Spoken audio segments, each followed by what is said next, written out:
اسی طرح وہ بی بی ام سلمہ کے دروازے کی بھی محتاج ہے، ام حبیبہ کے دروازے کی بھی محتاج ہے، بی بی حفصہ کے دروازے کی بھی محتاج ہے. یہ مرتبہ صرف اسلام نے دیا ہے. دنیا کا کوئی مذہب آپ بلا مبالغہ یعنی بغیر اعتراض کے، بغیر طنز کے، بغیر تنقید کے، بڑے حوصلے سے، آپ تو پڑھے لکھے لوگ ہیں نا جی، آپ الحمدللہ مطالعہ کرتے ہیں کہ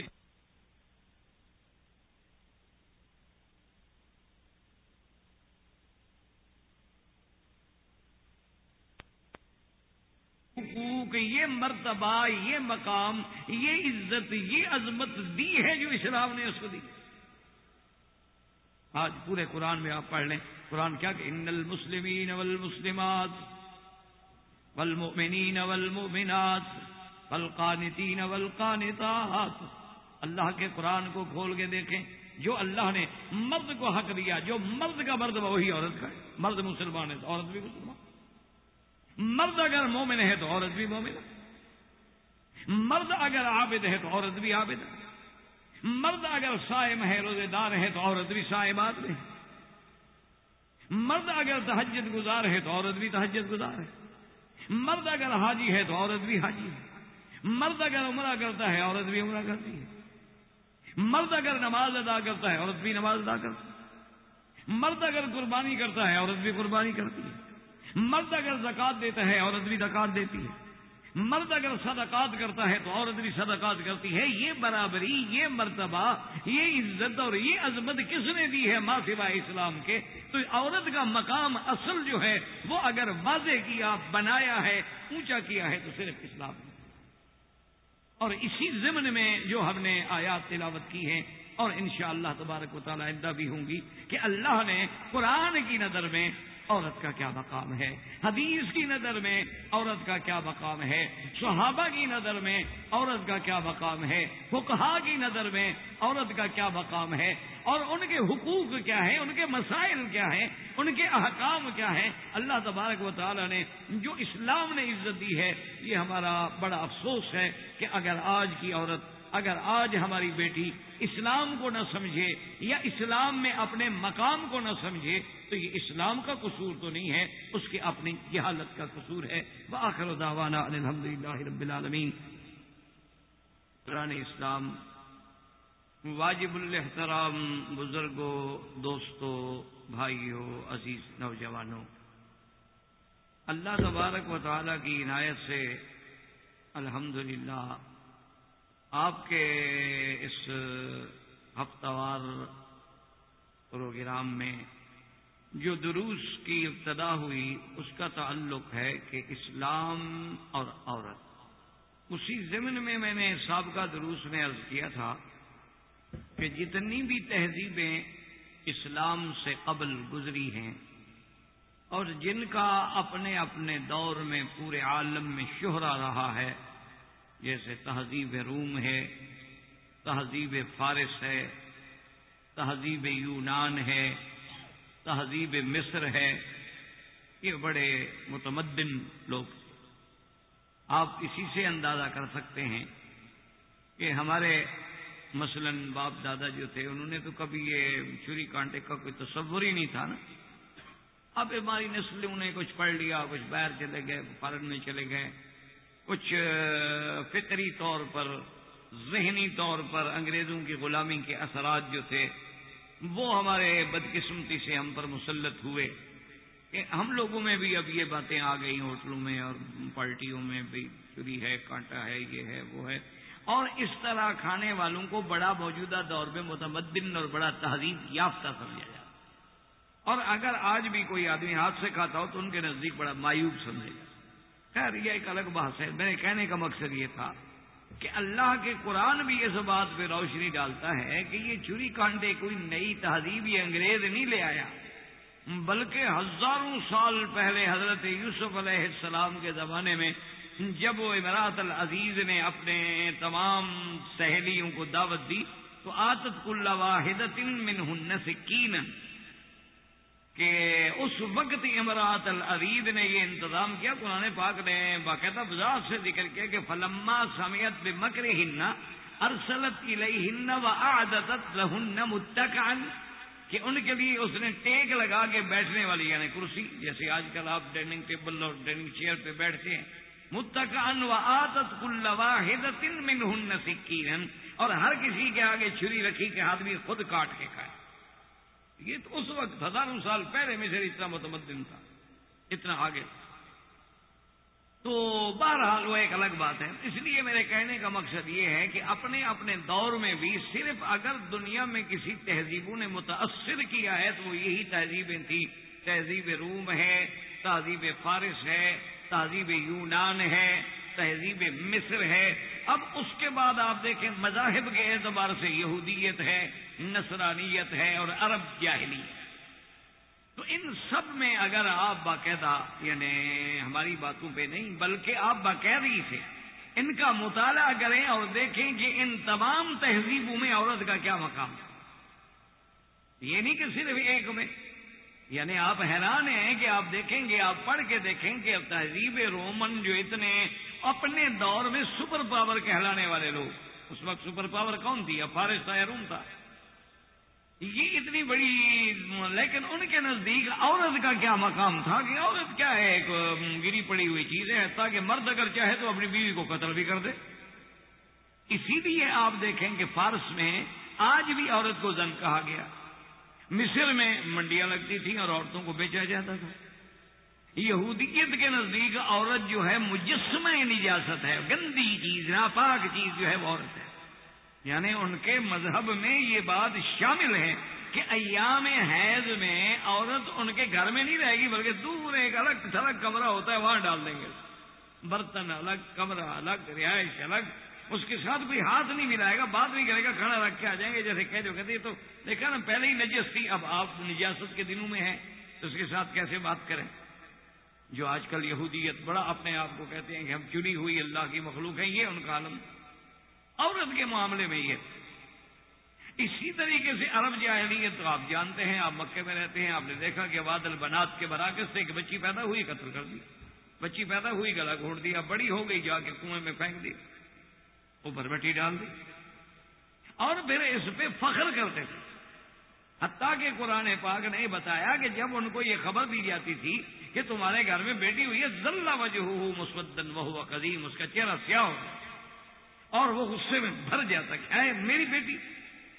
اسی طرح اب آپ ہندوؤں کی تہذیب، ہندو مت کو دیکھ لیں، یدھ مت کو دیکھ لیں، ہندوؤں کی تہذیب میں آپ دیکھ لیں کہ عورت اگر بیوہ ہو جائے بس ختم ہو گئی، ساری زندگی رل گئی۔ یا پھر عورت کو اپنے خاوند کے ساتھ ستی ہو جانا چاہیے۔ اسی طرح جو بڑے بڑے قبائل ہیں آج بھی، یعنی آپ دیکھیں گے مثلا انڈو پاک میں جو بڑے بڑے قبائل ہیں وہاں اب بھی کاروکاری ہے کہ عورت پر الزام لگ گیا قتل کر دو، خاوند مار ڈالے گا، اور عورت کے بھائی باپ جو ہیں وہ مارنے والے کی اعانت کریں گے، مجالے کو مقدمہ بنے، وہ کہیں گے جی دیکھو جوان تھا ٹھیک ہے، غیرت ہے، مار دیا اپنی بیوی کو، مار دیا۔ غیرت کے نام پہ اللہ جانے کتنی عورتوں کو قتل کیا جاتا۔ آپ اکثر اخبارات میں پڑھتے ہوں گے جی وہ چولہا پھٹنے سے آگ لگ گئی، تو آگ ہمیشہ بہو کو لگتی ہے، ساس کو تو کبھی نہیں لگی۔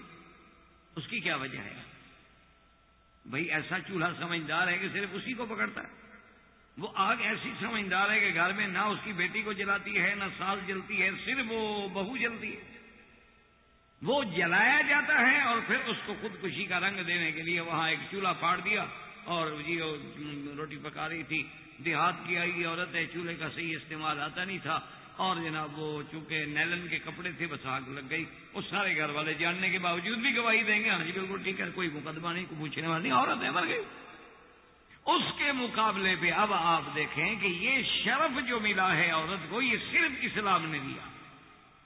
اسلام نے آ کے عورت کو اونچا کیا، اسلام نے آ کے عورت کے حقوق معین کیے، اسلام نے آ کے عورت کے رشتے واضح کیے کہ عورت ماں بھی ہوتی ہے، عورت بیٹی بھی ہوتی ہے، عورت بہن بھی ہوتی ہے، عورت بیوی بھی ہوتی ہے، اور پھر ان سب کے حقوق بیان کیے کہ ماں کے کیا حقوق ہیں، بیٹی کے کیا حقوق ہیں، بہن کے کیا حقوق ہیں، بیوی کے کیا حقوق ہیں۔ یہ اسلام نے آ کے ان کو کہر مذلت سے نکالا، اسلام نے آ کے ان کو اتنا بڑا شرف بخشا ہے اسلام نے اتنا اونچا کیا ہے، اسی لیے میں نے آپ کے سامنے یہ قرآن کی آیت تلاوت کی ہے کہ اب آپ الحمدللہ اتنا عربی تو آپ بھی سمجھتے ہیں، مکہ سرزمین مکہ میں رہتے ہوئے، اور پڑھے لکھے لوگ ہیں، اللہ کا شکر ہے. یا اگر کسی کو کوئی تھوڑا بہت سمجھ نہ بھی آئے تو گھر میں بیٹھ کے اردو کا ترجمہ بھی دیکھ سکتا ہے کہ کیا کسی جگہ پر عورت اور مرد میں فرق ہے. ان المسلمین والمسلمات والمومنین والمومنات، جیسے یعنی مسلم مرد ہے اسی طرح عورتیں، جیسے مومن مرد ہے اسی طرح عورتیں ہیں. اور اس کے والقانتین والقانتات، اللہ کی اطاعت کرنے والے مرد ہیں عورتیں ہیں. والصادقین والصادقات، اگر صدق پہ مقام پہ فائز ہونے والے مرد ہیں تو عورتیں ہیں. والصابرین والصابرات، بلاؤں پہ عبادات پہ امتحانات میں صبر کرنے والے جیسے مرد ہیں ویسے عورتیں ہیں. والخاشعین والخاشعات، اللہ کے آگے ڈرنے والے، خشوع کرنے والے، عاجزی کرنے والے جیسے مرد ہیں جیسے عورتیں ہیں. والمتصدقین والمتصدقات، اللہ کے راستے میں خیرات کرنے والے جیسے مرد ہیں جیسے عورتیں ہیں. والصائمین والصائمات، اللہ کے لیے جو روزہ رکھنے والے مرد ہیں ویسے عورتیں ہیں. والحافظین فروجہم والحافظات، اپنی شرم گاہوں کی حفاظت کرنے والے جیسے مرد ہیں ویسے عورتیں ہیں. اللہ نے فرمایا والذاکرین اللہ کثیرا والذاکرات، اور اللہ کے ذکر میں رات دن مشغول رہنے والے جیسے مرد ہیں ویسے عورتیں ہیں. ان کے لیے تو اللہ نے مغفرت اور اجر عظیم تیار کر رکھا ہے. اب بتائیں کسی چیز میں عورت کو مرد سے اسلام نے جدا کیا؟ جو مقام اللہ نے مرد کو دیا وہی عورت. اور اسی طرح بے عین ہی ساری دنیا کے علماء سے آپ پوچھ لیں، تمام فقہ علی المذاہب الاربعہ میں دیکھ لیں کہ کیا اگر عورت روزہ رکھے تو اس کو ثواب کم ملے گا چونکہ عورت ہے؟ اگر مرد حج کرے اور عورت حج کرے تو ثواب کم ہوگا چونکہ وہ عورت ہے؟ بلکہ اللہ نے تو اس کے لیے یہ بھی فرما دیا کہ جہاد کننا الحج، اور تم سے کہ تمہیں جہاد میں جانے کی ضرورت ہے، تمہارا جہاد حج ہے. اور پھر اسلام نے عورت کو جو حج کے سفر میں جو آسائش دی، جو آرام دیا، جو راحت دی، وہ مرد کے لیے نہیں ہے. یعنی مرد کے لیے تو ضرورت نہیں ہے نا کہ محرم کو لے کے چلے، لیکن اسلام میں عورت کے لیے تو پابندی ہے کہ بغیر محرم کے سفر نہ کرے. کیوں؟ کوئی تکلیف ہوگی تو محرم مدد کرے گا، حفاظت کرے گا، دکھ سکھ میں ساتھ دے گا. مرد کا تو جب باپ بوڑھا ہوتا ہے تو اولاد حج پہ بھیج دیتی ہے کہ انشاءاللہ کنکریاں مارتے ہوئے فوت ہو جائے گا، کیونکہ اولاد تو سمجھدار ہوتی ہے نا. وہ تو اپنے والدین کو جب ریٹائر ہو جاتے ہیں نا جی، جب ان کو حکومت نوکری سے نکال دے پھر آدمی اللہ والا ہو جاتا ہے. یعنی بندوں کے لیے بیکار ہو گیا، اب خدا کے کام آئے گا. تو اس کے لیے تو یہ عالم ہے. لیکن عورت لا یسافر امرأة الا ذو محرم، نزول فرمایا کوئی عورت سفر نہ کرے جب تک محرم ساتھ ہو. کیوں محرم ساتھ؟ اس کی عزت کا تحفظ، اس کے سفر کی مشکلات کا تحفظ. اچھا پھر جناب یہ ہے کہ مرد کے لیے تو حکم ہے جناب جب آپ آئیں میقات پہ تو غسل کریں، اور اس کے بعد جناب اپنا یہ سوٹ شوٹ اور کپڑے شپڑے اور جناب یہ جو آپ نے لباس پہنے ہوئے سب اتارو، بس 2 چادریں باندھو، کفن پہنو. لیکن عورت کے لیے تو کوئی حکم نہیں کہ وہ لباس پہنے، چادریں پہنے، لباس. اللہ جیسے لباس میں ٹھیک ہے، یہی ہے، یہی اس کا احرام. جس لباس میں بیٹھی ہوئی بس اسی میں نیت کرنا. یعنی آپ اندازہ کریں کہ کس طرح اس کو راحت پہنچائی جا رہی ہے. اچھا اس کے لیے جناب اب یہ ہے کہ اچھا فرض محال اب آپ دیکھیں کہ طواف افاضہ ہے، طواف زیارت ہے، اس کے لیے مردوں کے لیے تو ایک ٹائم مقرر ہے، ایک وقت مقرر ہے کہ آپ فقہ حنفی میں تو 12 کے بعد اگر آپ طواف کریں گے، 12 یعنی 12ویں تاریخ کو مغرب کے ڈوبنے کے بعد اگر آپ طواف کریں گے آپ کو دم دینی ہوگی. طواف تو ہو جائے گا لیکن دم پڑ جائے گی کہ آپ کے پاس 10 کا دن تھا، 11 کا دن تھا، 12 کا دن تھا، آپ نے تینوں دن ضائع کر دیے. اچھا اتفاق کی بات ہے کہ عورت کو ایام آ گئے، اس کا ایک سسٹم ہے، نظام ہے. ان اللہ کتب علی بنات حوا، اللہ نے حوا کی بیٹیوں پہ لکھا ہے. آ گئے تو اب جی وہ طواف جنازہ میں کوئی بات نہیں بھئی، اس کی تو 8 دن جناب عادت ہے، اور اس کو تو حیض آ گیا 11 کو.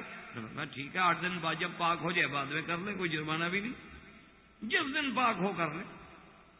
اب دیکھیں کہ اگر مرد طواف الوداع نہ کرے اس پہ دم ہے کہ طواف الوداع واجب ہے اور بغیر چھوڑے جی نہیں جا سکتے. ایام ہے، عورت ہے، اللہ فرمایا معاف ہے جاؤ. یعنی آپ دیکھیں ایک ایک مسئلے میں دیکھیں. صرف یہ ہے کہ سرخ عینک پہن کے دنیا کو نہ دیکھیں کہ ہر چیز آپ کو سرخ نظر آئے. آپ بالکل نظر انصاف سے دیکھیں کہ اللہ کا قرآن سورۃ الاحزاب کہ اللہ نے بالکل جہاں مسلمان مرد کا ذکر کیا وہیں ساتھ عورت کا ذکر. اچھا، جیسے علماء میں اللہ نے بڑے بڑے لوگ ہیں، مفسر ہیں، محدث ہیں، فقیہ ہیں، مؤرخ ہیں، شاعر ہیں، اسی طرح اللہ نے عورتوں میں بھی پیدا کیے. اس لیے اللہ تبارک و تعالیٰ کے دین اسلام نے جو عورت کو عزت بخشی ہے اس کے بارے میں اقوام عالم بالکل تصور بھی نہیں کرتے، سوچ ہی نہیں سکتے. اب وہ چھوٹی چھوٹی باتوں سے ہمارے نوجوانوں کے اذہان کو خراب کرتے ہیں شبہات ڈالنے پر، کیونکہ انسان کو جب ضد آ جائے نا جی تو ضد کے اندر تو پھر اس کو ہر اچھی بات بھی بری لگتی، پھر وہ نوجوانوں کو بگاڑنے کے لیے شبہات تو ڈال سکتے ہیں، لیکن دلائل کے ساتھ، ٹھنڈے دل کے ساتھ، انصاف کے ساتھ دیکھیں کہ اللہ نے عورت کو کتنا اونچا کیا ہے. اب آپ مکہ مکرمہ میں رہتے ہیں، ایمان سے کہیں یہ مقام زمزم ہے، یہ سعی بین الصفا والمروہ ہے، یہ کیا ہے؟ آپ نے کوئی ایسی عبادت دیکھی ہے کہ جس میں یہ حکم دیا جائے کہ دوڑ لگاؤ؟ یہ کوئی ریس یعنی کہ دوڑنا جو ہے وہ بھی کوئی عبادت کا حصہ ہو؟ کبھی آپ نے کوئی تصور کیا ہے؟ وجہ کیا ہے کہ صرف ایک عورت کتنا اللہ نے اس کو اونچا کیا ہے کہ جب اس نے قربانی دی اور سیدنا ابراہیم علیہ السلام بی بی ہاجرہ کو ان کے لخت جگر سیدنا اسماعیل علیہ السلام کے ساتھ ایک ایسے مقام پہ کہ جہاں کوئی پانی نہیں، آبادی نہیں، انسان نہیں، بالکل غیر آباد جگہ ہے، اور آگے بیوی کو بٹھا دیتے ہیں، حکم دیتے ہیں کہ یہاں رہنا ہے. ٹھیک ہے جی، بیوی اتر گئی ہے. اور اس کے بعد قرآن پاک میں بھی ذکر تفصیل آتی ہے اور احادیث میں ہے کہ بیوی صاحبہ نے اس حضرت ابراہیم کے پیچھے دوڑنا شروع کیا کہ ابراہیم علیہ السلام نے بیوی کو اتارا، بچے کو بٹھایا اور ایک مشکیدہ پانی کی اور تھوڑے سے ستو اور کچھ چنے، یہ جو کچھ کھجوریں اور یہ سامان دے کے بغیر بولے ہوئے، بغیر ودا کیے ہوئے چل پڑے. تو بیوی دوڑی بیچاری. اس نے کہا حضرت ابراہیم علیہ السلام سے کہ اللہ کے پیغمبر خلیل اللہ جا رہے ہو، کم از کم یہ تو بتلاؤ نا کہ اللہ ہمارا کا بہذا، اللہ نے حکم دیا یا میری کوئی غلطی ہے کہ ناراض ہو گئے، مجھے یہاں بے آب گیا جنگل میں چھوڑ کے آپ جا رہے ہیں، کم از کم جواب تو دیں. لیکن ابراہیم علیہ السلام خاموش ہے. اللہ کا نبی تو نہیں بولتا جب تک اللہ اجازت نہ. تو بعض کتابوں میں ہے کہ بی بی صاحبہ حرم سے لے کر جہاں جنت المعلیٰ کا قبرستان ہے یہاں تک پیچھے دوڑتی گئی، اور حضرت ابراہیم علیہ السلام آگے سواری پہ جا رہے اور بی بی پیچھے اکیلی دوڑ رہی، اور صرف یہ پوچھنا چاہتی ہے کہ بھی ہمیں کم از کم بات تو بتلا دو نا کہ کیوں ہمیں اتنے جنگل میں چھوڑ رہے ہو. اللہ امر کا بہذا، کیا اللہ نے آپ کو حکم دیا ہے؟ تو صحیح روایات میں آتا ہے کہ سیدنا ابراہیم علیہ السلام نے فرمایا کہ نعم، ہاں مجھے اللہ نے حکم دیا ہے. بس بی بی وہیں کھڑی ہو گئی. کہا اذن لا یضیعنا حسبنا اللہ ونعم الوکیل، وہیں بس کر دو.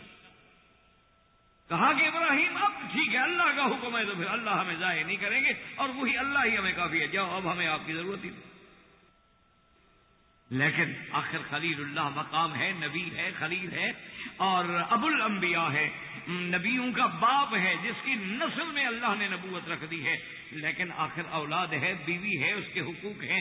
جب علیحدہ ہوتے ہیں تو اللہ کے آگے دعا کرتے ہیں کہ ربنا انی اسکنت من ذریتی بواد غیر ذی زرع عند بیتک المحرم، کہ میرا اللہ میں نے اپنے کچھ اولاد، کچھ بچے، بیوی بچے چھوڑے ہیں، اور ایسی جگہ پہ بے وادن، ایسی وادی میں ہے، غیر ذی زرع، جس میں کوئی آبادی، لا انی سبیا ولا ماء، کوئی آدمی نہیں جیسے آدمی بات کر کے حوصلہ کا پکڑ لیتا.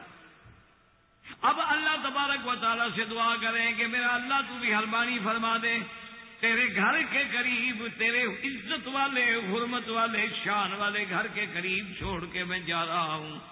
حضرت ابراہیم دعائیں کر رہے ہیں، اور بی بی دیکھیں، اب دیکھیں مقام کہ عورت ہے، چھوٹا سا بچہ ہے، اور وہ بھی دودھ پینے والا بچہ. اب جناب بیٹھیے. اس کے بعد یہ ہوتا ہے کہ جب جناب اب وہ خود اندازہ کریں کہ ایک چھوٹی سی مشکیزہ ہو پانی کی کتنے دن چلے گی،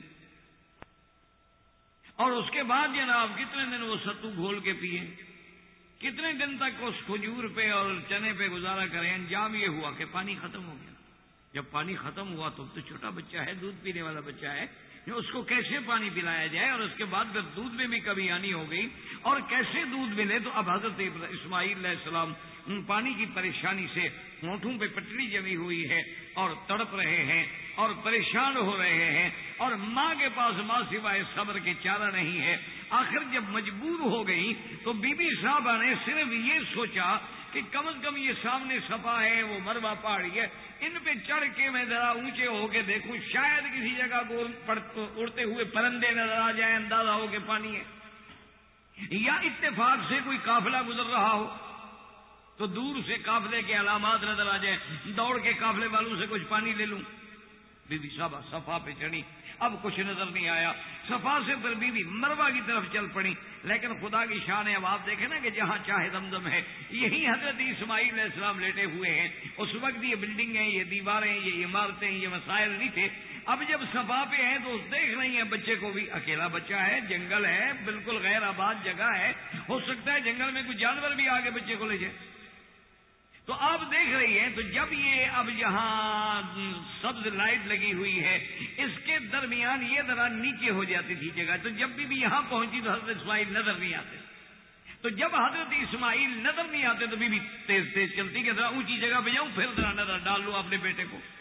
پھر مروہ پہ چڑھی، صفا پہ آئی، مروہ پہ چڑھی، حتیٰ کہ اللہ تبارک و تعالی نے حکم دیا جبریل علیہ السلام کو کہ جبرائیل جاؤ، آج ہم نے اپنی بندی کی محنت، اپنی بندی کی سعی اور اس کی تڑپ اور اس کا وہ بھاگنا، اپنے بیٹے کے لیے پریشان ہونا اور میرے بغیر کسی دوسرے کو نہ پکارنا، ہم نے قبول کر لیا ہے، اور وہی اسی جگہ جا کے پر مارو جہاں حضرت اسماعیل کے قدم ہل رہے ہیں۔ تو سیدنا اسماعیل السلام چھوٹے بچے ہیں، وہ تو بیچارے اپنے پاؤں مارے، حضرت اسماعیل، حضرت جبریل نے آگے وہی پر مارا اور پانی نکلا۔ اللہ نے فرمایا آواز دو اسماعیل کو۔ حضرت جبریل نے آواز دی کہ اسماعیل مت گھبراؤ، اللہ کی طرف سے جا الغوث، اللہ کی مدد آ گئی۔ حضرت بی بی صاحبہ کھڑی ہو کے کہا کون ہو آواز دینے، سامنے آگے بات کرو، کون ہو تم؟ نظر تو کچھ نہیں آ رہا، آواز آ رہی ہے۔ بی بی صاحبہ جب پہنچی ہیں تو حضرت اسماعیل کے قدم ہل رہے ہیں اور پانی کا چشمہ پھوٹ رہا ہے، تو حضور نے فرمایا کہ رحم اللہ اسماعیل، اللہ اسماعیل کی اماں پہ کروڑوں رحمتیں کرے کہ پتھر لے کے اس نے پانی کو روکنا شروع کیا کہ زم زم زم زم، ٹھہر جا ٹھہر جا، یعنی اللہ نے آج تک اس پانی کا نام بھی زمزم رکھا جو ایک عورت کے منہ سے نکلا۔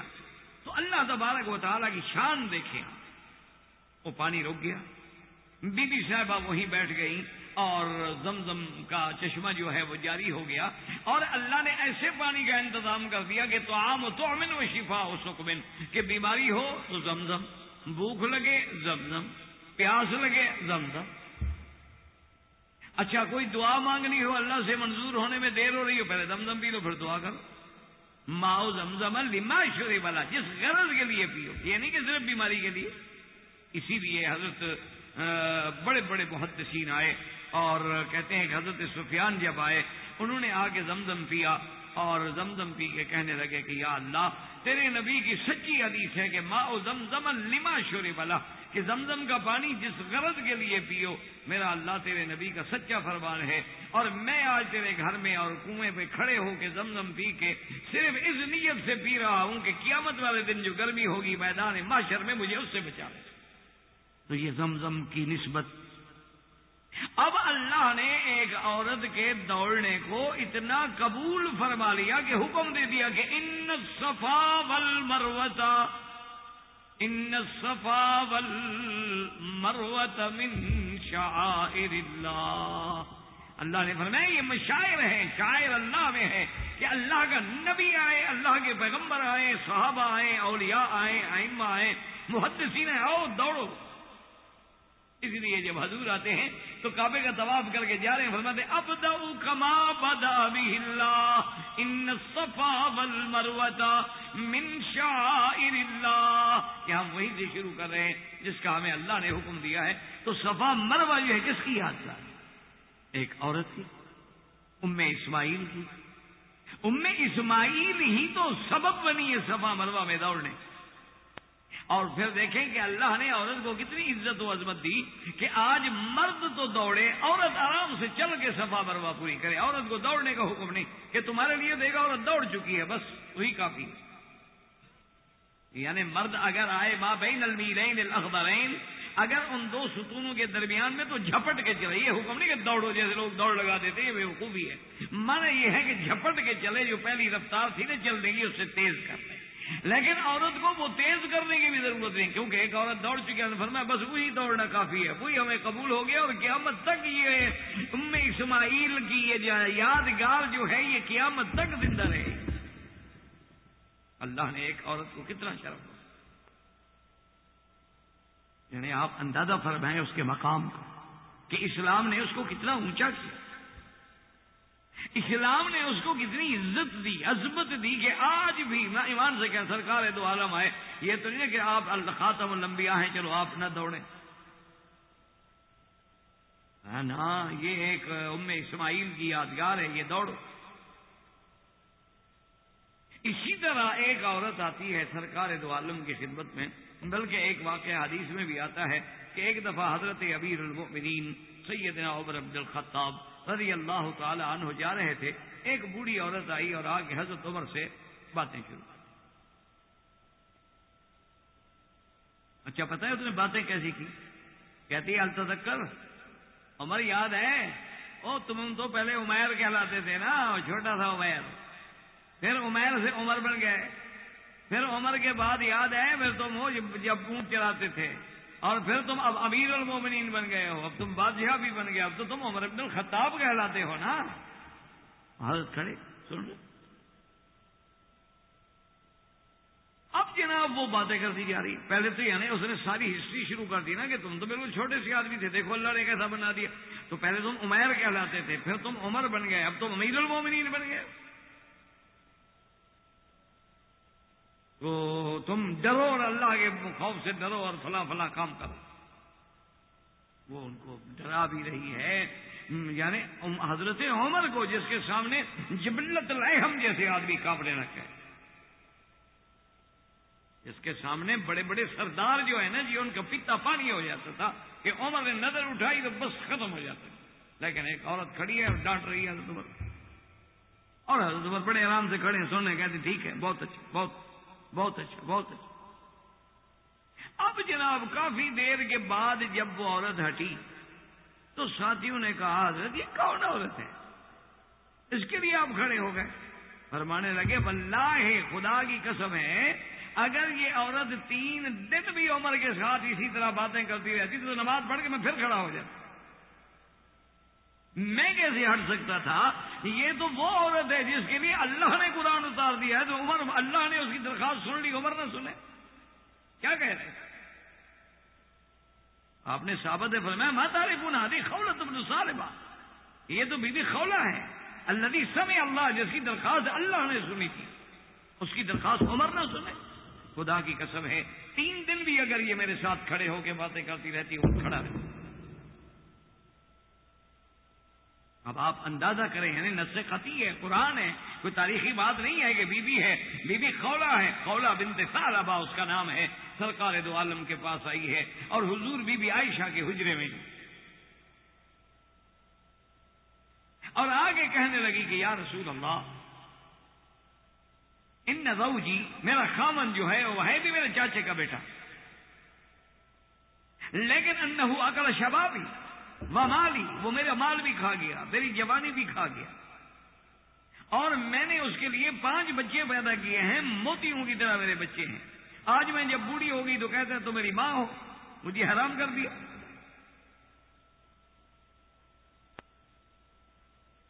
اور زمانے جاہلیت میں یہ قاعدہ تھا کہ اگر کوئی آدمی اپنی عورت کو کہہ دے کہ انت علیہ کا ظہر امی, تم میرے لیے ایسے ہو جیسے میری ماں ہے, تو وہ ہمیشہ کے لیے حرام ہو جاتی تھی تحریم مؤبد, یعنی پھر وہ کسی طرح حلال ہو کے خاوند کے گھر آ ہی نہیں سکتی. اور یہ بات صرف یہ نہیں ہوتی کہ ماں کہہ دے, بہن کہہ دے, بیٹی کہہ دے. تو اس نے کہا کہ یا رسول اللہ, اس نے مجھے ماں کہہ دیا ہے, کہہ دی انت علیہ کا ظہر امی, زہار کر دیا, تو میں کہاں جاؤں؟ اچھا میں بوڑھی عورت ہوں, اب اگر وہ حرام ہو گئی دوسرے میرے ساتھ کون شادی کرے گا؟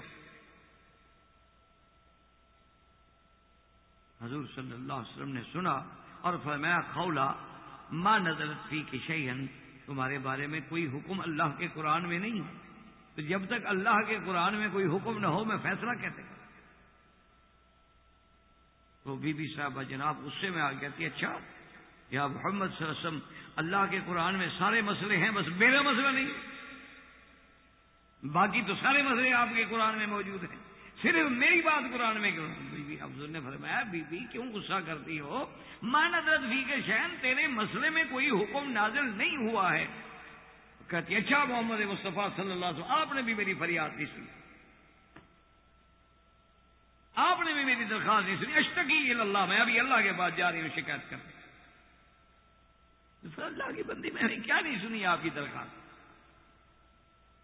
ابھی وہ بی جناب گھر سے باہر نکلی اور اللہ کا قرآن آ گیا جبریل کہ قد سمع اللہ قول التی تجادلک فی زوجہا وتشتکی الی اللہ واللہ یسمع تحاورکما۔ اللہ نے قرآن نازل کر دیا، اللہ نے فرمایا محمد مصطفیٰ ہم نے سن لیا ہے اس عورت کا جھگڑا جو آپ سے جھگڑ رہی تھی اور اپنے خاوند کی شکایت کر رہی تھی، ہم نے سن لیا، ہم نے اس کی پوری گفتگو سن لی ہے اور ہم نے اس کا مسئلہ حل کر دیا۔ حضور نے فرمایا کھولا بیٹھو تیرے بارے میں بھی قرآن آ گیا، یعنی اندازہ کریں یہ مقام ہے ایک عورت کا کہ اس کو تکلیف پہنچتی ہے، وہ درخواست لاتی ہے، اللہ عرش سے قرآن بھیج دیتی ہے۔ کیا آج بھی دنیا کا کوئی مذہب یہ ثابت کر سکتا ہے کہ جناب ان کے ہاں کسی عورت کو تکلیف ہوئی تو ان کے لیے کوئی کتاب آ گئی، ان کے لیے کوئی دیوی دیوتا کا فرمان نازل ہو گیا، کوئی قید آ گیا، ان کے لیے کوئی انجیل میں آیت اتر آئی، زبور میں؟ کسی دنیا کا کوئی مذہب عورت کا وہ مقام پیش نہیں کر سکتا جو اسلام نے اس کو دیا۔ اللہ کا قرآن آ گیا، حضور نے فرمایا کہ تمہارا چاچے کا بیٹا جو ہے نا، تو اب اللہ نے فیصلہ کیا ہے اس کی یہ ہے کہ تم اس کے لیے حلال ہو سکتی ہو، تم پھر ہمیشہ کے لیے محبت تحریم نہیں ہوگی، کیونکہ حقیقی ماں حقیقی ہوتی ہے، منہ بولنے سے کوئی ماں تھوڑی بن جاتی ہے، لیکن سزا کے لیے اللہ نے کفارہ رکھا ہے کہ یہ تو نہیں کہ روزانہ لوگ غصے میں آئے اور عورتوں کو ماں کہتے رہیں۔ اس نے پوچھا حضور وہ کیا کفارہ ہے؟ فرمایا عتق رقبۃ۔ اور ایک روایت میں ہے کہ حضور نے اس کے شوہر کو بھی بلایا، کہا کہ تم نے ایسا کہا ہے؟ تو کہا یا رسول اللہ کہا تو ہے۔ کعب گھر میں پھر کفارے کا حکم دیا ہے اللہ نے، کفارہ ادا کرو، بیوی تمہاری بیوی ہے، حلال ہے تمہارے نہیں۔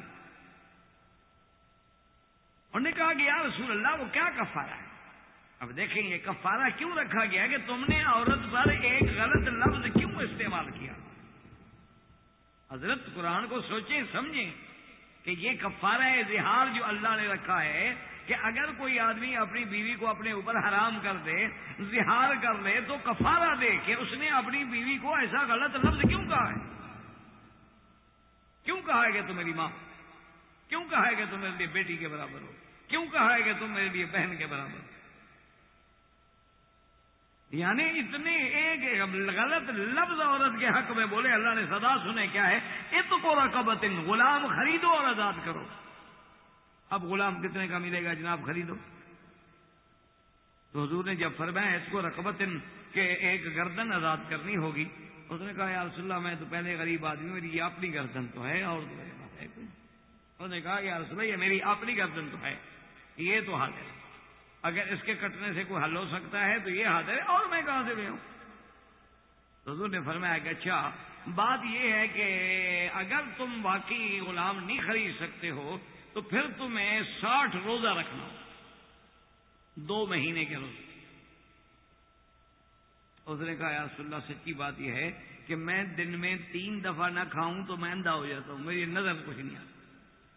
انہوں نے کہا رسول اللہ مجھے ایک بیماری ہے کہ میں اگر 3 دفعہ کھانا نہ کھاؤں تو میری نظر جواب دے جاتی ہے، میں تو چل نہیں سکتا، مجھے پتہ نہیں لگتا میں کہاں ہوں، میں تو 3 دفعہ کھاتا ہوں دن میں۔ حضور نے فرمایا یہ مسئلہ بھی تو نہیں کر سکتے ہو؟ اس نے کہا حضور یہ بڑی مجبوری ہے۔ تو حضور نے کہا اچھا اب آخری شکل یہ ہے کہ 60 مسکینوں کو کھانا کھلاؤ، 2 ٹائم کا کھانا جو ہے 60 مسکینوں کو، چاہے 60 انسانوں کو بلا کے ایک وقت کھلا دو یا ایک ایک کو دے دو، یا اس کا مطلب یہ ہے جو کھانے کا معاوضہ ہے بدل ہے وہ دے دیں۔ اس نے کہا یا رسول اللہ بات یہ ہے کہ مدینہ منورہ کے جس محلے میں رہتا ہوں نا، مجھ سے زیادہ غریب ہے ہی کوئی نہیں، تو وہ 60 مسکینوں کو کھانا کہاں سے؟ حضور نے فرمایا اچھا انا سنعینک کہ بھئی بات یہ ہے کہ باقی تم غریب ہو میں بھی جانتا ہوں، ہم تمہاری مدد کریں گے. چلو ہم ایسا کرتے ہیں کہ ایک وسق جو ہے نا جی یعنی 60 کلو تو ہم آپ کو دے دیتے ہیں کھجوریں. تو اس کی بیوی کہنے لگی یا رسول اللہ اور ایک وسق اس کو میں دے دوں گی، ہے تو میرے چاچے کا بیٹا ہے، تو میرے اس کے پاس جائیداد تھی نا. تو اس نے کہا یا رسول اللہ پھر آپ اتنی مدد کر رہے ہیں تو ایک وسق آپ دے دیں، ایک وسق اس کو میں دے دیتی ہوں، تو 120 وسق ہو جائیں گے تو 60 مسکینوں کا کھانا تو بڑے آرام سے ہو جائے گا. تو اس کے بعد جناب یہ کفارہ آج تک قرآن میں موجود ہے، اور آج تک بی بی خولہ کا واقعہ قرآن میں پڑھا جاتا ہے. یہ مقام اللہ نے کس کو دیا ہے؟ ایک عورت کہ ایک امیر المومنین حضرت عمر جیسا آدمی کہتا ہے کہ واللہ، کہتا ہے کیا کہہ رہے ہو، ہذہ خولہ، اور یہ وہ عورت ہے قد سمع اللہ جس کی اللہ نے عرش پہ سن لی اور عمر زمین پہ نہ سنے. اگر یہ 3 دن بھی کھڑی رہے تو میں کھڑا رہوں. دیکھیں اللہ نے عورت کو کس نہ بڑا مقام دے دیا کہ آج تک وہ قرآن میں پڑھا جاتا ہے. اسی طرح ایک واقعہ آتا ہے کہ سیدنا عمر رضی اللہ تعالی عنہ، امیر المؤمنین حضرت عمر رضی اللہ تعالی عنہ کی عادت مبارک تھی یتفقد احوال رعیتہ، آپ اپنے رعایا کے احوال کی خبر گیری کرنے کے لیے ہر راتوں کو ویسے چل پڑتے تھے. ادھر چلے گئے، اس بستی میں چلے گئے، علاقوں میں چلے گئے، پھرتے رہے اور کسی کو پتہ بھی کوئی نہیں کہ کون ہے. تو حضرت عمر رضی اللہ تعالی عنہ اپنے غلام کے ساتھ اسی طرح کا رات کو آپ چل رہے تھے کہ چلتے چلتے جب تھک گئے تو ایک گھر کی دیوار کے قریب ٹیک لگا کے حضرت پہ بیٹھے تو آواز آئی کہ ایک عورت جو ہے وہ اپنی لڑکی کو بلا رہی ہے اور کہتی ہے کہ جلدی کرو صبح کو دودھ بیچنا ہے تو وہ دودھ کے اندر پانی ڈال دو. تو وہ بچی جو ہے وہ کہتی ہے کہ یا امتا، اماں یہ کیا کہہ رہی ہے؟ اما سمعت منادی امیر المومنین عمر، تمہیں پتہ نہیں حضرت عمر رضی اللہ تعالی عنہ نے باقاعدہ اعلان کرایا ہے کہ دودھ کے اندر پانی نہ ملانا، مکس کرو گے تو عمر پہ ٹھیک کرے گا. انہوں نے کہا بیٹی تم مجھے زیادہ تقریر نہ کرو، یہاں کو عمر بیٹھا ہوا ہے، سن رہا ہے، دیکھ رہا ہے کہ اس کو پتہ لگ جائے گا کہ ہم پانی ملا رہے ہیں. تو یہاں کوئی حضرت عمر تو نہیں ہے نا بیٹی، کیا بات کر رہی ہے؟ ہم گھر کے اندر ہیں، پھر حضرت عمر تو ہم مدینے میں آرام کر رہے ہوں گے، یہ رات کا وقت ہے، تہجد کا وقت ہے، عمر آ گیا. عمر کہاں دیکھ رہا ہے؟ کہاں عمر سن رہا ہے کوئی. تم پانی ملاؤ، چھوڑو تم اپنا کام چھوڑو. تو میں نے جا کے بیچا. انہوں نے کہا کہ نہ یا متا یہ نہیں ہو سکتا، یہ امیر المؤمنین کا حکم ہے، اور اگر امیر المؤمنین نہ بھی دیکھ رہا ہو تب بھی ہم اس کے حکم کے مطیع ہیں، فرما بردار ہیں. اور پھر سب سے بڑی بات یہ ہے اماں، عمر نہ دیکھے، عمر کا خدا تو دیکھ رہا ہے. چلو عمر تو نہیں تھے لیکن حضرت عمر کا خدا تو دیکھ رہا ہے. تو حضرت عمر وہاں سے اٹھے اور غلام سے کہا کہ اس گھر پر ذرا نشانی لگا لینا، ابھی کچھ نہ کہو، ابھی چلو. اور حضرت چلے گئے. پتہ کیا انہوں نے کہا جی ایک بیوہ عورت ہے. اور پتہ کرنے والا کون ہے؟ امیر المومنین عمر ابن الخطاب رضی اللہ تعالی عنہ وارضاہ. حضرت عمر رضی اللہ تعالی پتہ کیا تو پتہ چلا جی ایک بیوہ عورت ہے اور اس کی وہ ایک لڑکی ہے. تو حضرت عمر رضی اللہ تعالی سب سے پہلے تو اپنے بیٹوں کو بلایا، سارے بیٹوں کو بلایا اور کہا کہ دیکھو بات سنو، میں تم میں سے کسی کی شادی کرنا چاہتا ہوں ایک لڑکی کے ساتھ. تو تم میں سے کون ہے جو شادی کرنا قبول کرے؟ اور ساتھ یہ بھی فرمایا کہ واللہ میں بوڑھا ہو گیا ہوں، ورنہ وہ لڑکی تو اتنے مقام کی ہے کہ میں خود شادی کرتا ہوں، لیکن میں بوڑھا ہو گیا، اب میں نہیں چاہتا کہ ایک نوجوان لڑکی سے میں شادی کروں، لہذا تم میں سے کون شادی کرے گا؟ تو باقی بیٹوں نے کہا کہ حضرت ہمیں تو اب ضرورت نہیں ہے. حضرت عاصم آپ کے بیٹے ہیں، انہوں نے کہا کہ میں شادی کروں گا. زوجنی ابھی، میری شادی بھی نہیں، چلو میری شادی کرا دیں، پھر میری پہلے شادی بھی نہیں ہے لہذا میرا حق بھی ہے، تو زوجنی ابھی، میری شادی کرا دیں. تو حضرت عمر نے پھر پیغام بھیجا جب اپنے بیٹوں کو راضی کر لیا، اور اس عورت کے بعد پیغام بھیجا کہ میں تمہاری بیٹی کا رشتہ اپنے بیٹے کے لیے مانگتا ہوں، کیا تمہیں قبول ہے؟ تو اب عورت تو خوش ہو گئی کہ امیر المومنین کا بیٹا میری بیٹی سے شادی کرے، اور کیا چاہیے، تو فوراً قبول ہو گیا۔ لیکن اس دیانت و امانت سے اللہ نے عورت کو کتنا اونچا پیدا کیا کہ اسی نسل سے پیدا ہوئے حضرت عمر ابن عبدالعزیز، ان سے ایک لڑکی پیدا ہوئی، اس سے پھر حضرت عمر ابن عبدالعزیز پیدا ہوئی۔ یعنی اندازہ کریں حضرت عمر ابن عبدالعزیز آپ کیا سمجھ رہے ہیں، یعنی وہ جو اتنا بڑا آدمی ہے کہ جس کو لقب بعمر الثانی، جس کو ثانی عمر کا خطاب دیا گیا، یعنی اتنا بڑا آدمی ہے عمر ابن عبدالعزیز کہ جس کو لقب بعمر الثانی، جس کو لقب دیا گیا عالم اسلام نے کہ وہ دوسرا عمر ہے۔ یعنی آپ حیران ہوں گے کہ ایک جنگل میں دو چرواہے کھڑے تھے، تو آپس میں وہ بکریاں چرانے کے دوران میں ایک چرواہا کہنے لگا کہ بھائی بات معلوم ہوتا ہے کہ ہمارا بادشاہ کو اچھا آ گیا۔ دوسرے چرواہے نے کہا چھوڑ یار، ہم نے تو بکریاں ہی چرانی ہیں، ہمیں کیا پتا بادشاہ کون ہے۔ انہوں نے کہا نہیں معلوم ہوتا ہے کہ بادشاہ ہمارا کو اچھا آ گیا۔ اس نے کہا تمہیں کیا پتا ہے یار بادشاہ اچھا آ گیا، ریڈیو سنا تھا تو بتا۔ انہوں نے کہا نہیں، رات اصل میں میرے بکریوں کے ریوڑ میں آیا بگیاڑ آیا تھا بکری اٹھانے کے لیے، لیکن وہ آیا بھی اور پہنچ بھی گیا، لیکن بکری اٹھائی نہیں اور چلا گیا واپس۔ تو یہ کیسے ہو سکتا ہے کہ بگیاڑ آئے اور بکری سامنے ہو اور موقع ہو، رات ہو، اور پھر چپ کر کے چلا جائے؟ یہ معلوم ہوتا ہے کہ بادشاہ اوپر اچھا آ گیا۔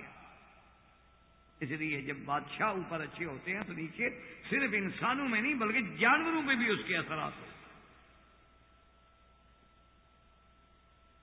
تو اس نے کہا یار ہوگی بات، ہم نے بکریاں چرانی ہیں، ہمیں کیا پتا کون ہے۔ تو جناب بعد میں جب وہ بات پھیلتے پھیلی تو یہ وہی دن تھے جب حضرت عمر ابن عبدالعزیز خلافت پہ بیٹھے تھے، یعنی جس کے بادشاہ بننے کا اثرات جو تھے وہ جنگل کے جانوروں میں پہنچ گئے، یہ اسی عورت کے خاندان میں۔ اللہ نے کتنا اونچا کیا۔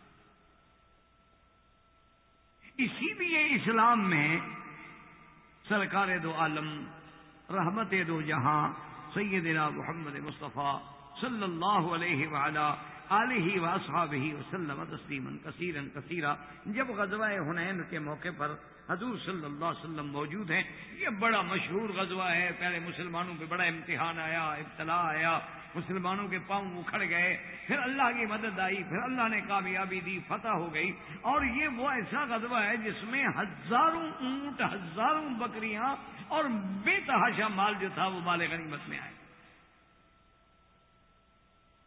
صحابہ کہتے ہیں کہ حضور بیٹھے تھے جعرانہ کے مقام پر، یہ جعرانہ اب بھی موجود ہے، وہاں ایک کنواں مبارک بھی تھا جس میں حضور پاک نے لعاب مبارک ڈالا تھا۔ اب تو ٹیوب ویل لگنے سے ایسے پانی جو ہے وہ کم ہو گئے، بلکہ بعض کنووں میں پانی ختم بھی ہو گئے۔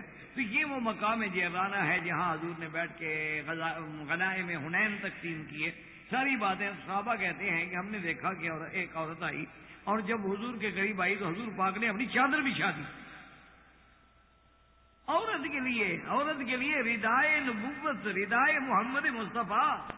آپ کیا سمجھتے ہیں حضور کی چادر کا مقام، کہ اس کے لیے مٹی پہ حضور بچھا دیں؟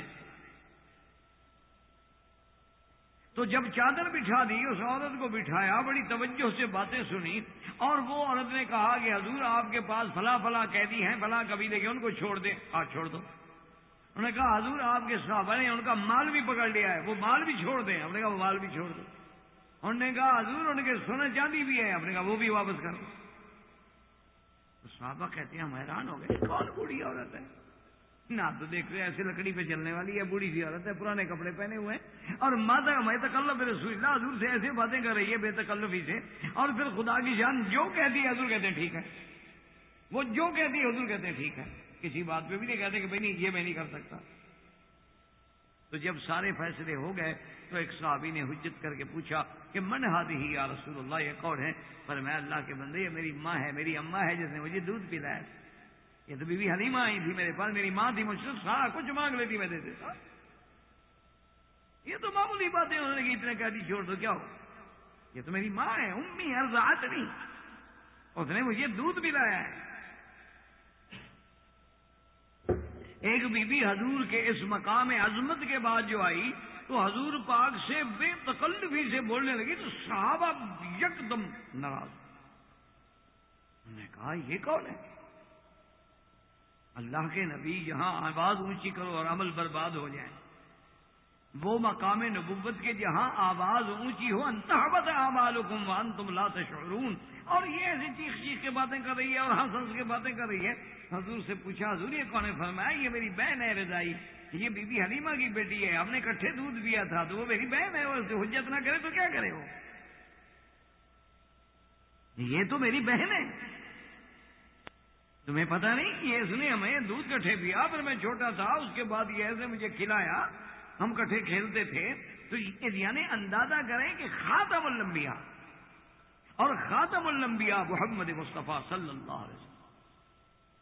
اسی طرح جناب آپ اندازہ فرمائیں کہ حضور صلی اللہ علیہ وسلم کو اپنے لیے بھی اٹھنا پسند نہیں تھا، یعنی آپ بیٹھے ہیں حضور آ گئے تو آپ کھڑے ہو جائیں، حضور پسند نہیں فرماتے۔